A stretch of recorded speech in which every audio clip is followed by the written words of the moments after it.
आदाब नाज़रीन, जी सलाम। दिख रहे हैं आप। इस वक्त की बड़ी खबर आपको बताएं। डिप्टी सीएम सचिन पायलट ने अपनाए बगावती तेवर। पायलट ने अपने व्हाट्सएप ग्रुप में लिखा है मैसेज। 30 विधायकों के और कुछ आज़ाद अरकान असेंबली की हिमायत की बात उन्होंने लिखी है। पायलट ने लिखा है कि वो सुबह होने वाली लेजिस्लेचर पार्टी की मीटिंग में नहीं हो रहे हैं शामिल। राजस्थान में कांग्रेस सरकार अल्पमत में है। इस वक्त की बड़ी खबर आपको बता दें, कांग्रेस के डिप्टी सीएम राजस्थान में सचिन पायलट ने बगावती तेवर अब खुलकर साफ कर दिए हैं। उन्होंने साफ तौर पर, आप स्क्रीनशॉट देख सकते हैं, जो व्हाट्सएप ग्रुप का स्क्रीनशॉट है जिसमें दिखाया जाता है कि सचिन पायलट ने बगावती तेवर अब साफ कर दिए हैं, जाहिर कर दिए हैं। पार्टी से मोह भंग होता हुआ उनको दिखाई दे रहा है। उन्होंने बाकायदा व्हाट्सएप ग्रुप में मैसेज किया है। मैसेज में उन्होंने 30 विधायकों के और कुछ आज़ाद अरकान असेंबली के साथ होने की, यानी कि उनकी हिमायत होने की बात कही है। पायलट ने लिखा है कि वो सुबह होने वाली लेजिस्लेटिव पार्टी की मीटिंग में शामिल नहीं होंगे और राजस्थान में कांग्रेस सरकार अब अल्पमत में है। अपडेट के साथ आशिफ इकबाल हमारे नुमाइंदे हमारे साथ जुड़ गए हैं। आशिफ इकबाल, अब से कुछ देर पहले जो पिछले बुलेटिन में हमने बात की थी, तब तक चीज़ें इतनी क्लियर नहीं थी, लेकिन अब बिल्कुल साफ है। कह सकते हैं कि जो काले बादल थे वो हट गए और तस्वीर क्या है, कांग्रेस में क्या कुछ चल रहा है, वो साफ हो रहा है।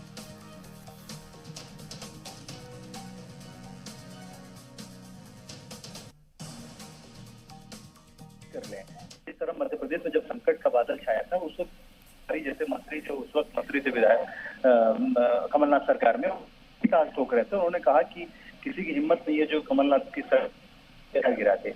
उसके बाद जो नतीजा है वो सबके सामने रहे और वहाँ पे नई सरकार भी बन गई और नई सरकार जो कल आज कांग्रेस के ज्वाइन कर लिया। उसी तरीके से राजस्थान में जो हुआ, कुछ देर पहले तक जो मुख्यमंत्री आवास के तमाम विधायक और मंत्री जब जुट के इकट्ठा होकर ये बात कह रहे थे कि सारी चीजें बहुत साफ हैं, बहुत सारी चीजें साफ हैं कि कुछ भी नहीं होने वाला है, किसी को कोई परेशानी नहीं होने, तो वो बात तय हो गई कि ये बात बताने के लिए काफी है कि सचिन पायलट अब कितने मजबूत नजर आ रहे हैं। क्योंकि सचिन पायलट ने अपनी जो उनकी ग्रुप थी, जो मीडिया ग्रुप थी, जो हमारे सोर्सेस से खबर मिली है कि वो उसमें उन्होंने बताया कि 30 विधायक और कुछ निर्दलीय विधायक उनके साथ में हैं। और कुछ देर पहले ही उनकी मुलाकात ज्योतिराज सिंधिया से हुई है। ज्योतिराज सिंधिया 1 घंटे पहले ही उन्होंने ट्वीट करके ये बात कही कि देखिए, सचिन पायलट के साथ वही हो रहा है जो कभी मेरे साथ हुआ करता था। और सचिन पायलट जैसे लीडर को, जो डायनामिक लीडर है, उसको ह्यूमिलेट किया जा रहा है। और खास तौर में बताऊं कि ये तमाम जद्दोजहद जो है, एक बहाना ढूंढा जा रहा था सचिन पायलट की तरफ से और उनके खेमे की तरफ से।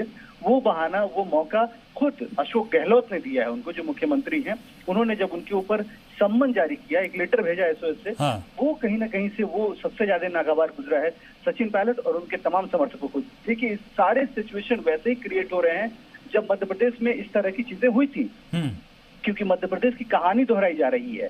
मध्य प्रदेश में भी आपको सफान याद होगा कि मध्य प्रदेश के जब तमाम विधायक अचानक मानेसर होटल पहुंचे और वो रात के 2:30 बज रहे थे और तब ये साफ हो गया था कि वो कहीं ना कहीं से कुछ बड़ा होने वाला है। उसके बाद 2 दिनों तक आउट ऑफ रीच रहे सचिन ज्योतिराज सिंधिया और उसके बाद अचानक उनकी मुलाकात बीजेपी के उस समय के प्रवक्ता बीजेपी के प्रवक्ता से हुई और उनके बाद उन्होंने तय कर लिया कि आगे क्या करना है। ठीक वैसे ही सचिन पायलट भी 2 दिनों से आउट ऑफ रीच है। कांग्रेस के तमाम बड़े जो नेता हैं वो लोग उनसे कांटेक्ट करना चाह रहे थे। यहाँ तक कि शाम में कपिल सिब्बल ने एक ट्वीट किया और कहा कि आखिर हमारे पार्टी के लीडर कर क्या रहे हैं, क्या जब सारे घोड़े अस्तबल से भाग जाएंगे तब हम चेतेंगे। और वही हुआ कि अस्तबल से घोड़े, या ये कह लें कि लीडर जो हैं वो कहीं ना कहीं से निकल चुके हैं। अब उनको फिर से समेटना, फिर से वापस लाना, ये बहुत जद्दोजहद है। और लगता है कि कल की जो बैठक होने वाली है विधायक दल की, उसमें भी न उनके समर्थित विधायक उसमें शामिल होंगे और न ही सचिन पायलट शामिल होंगे।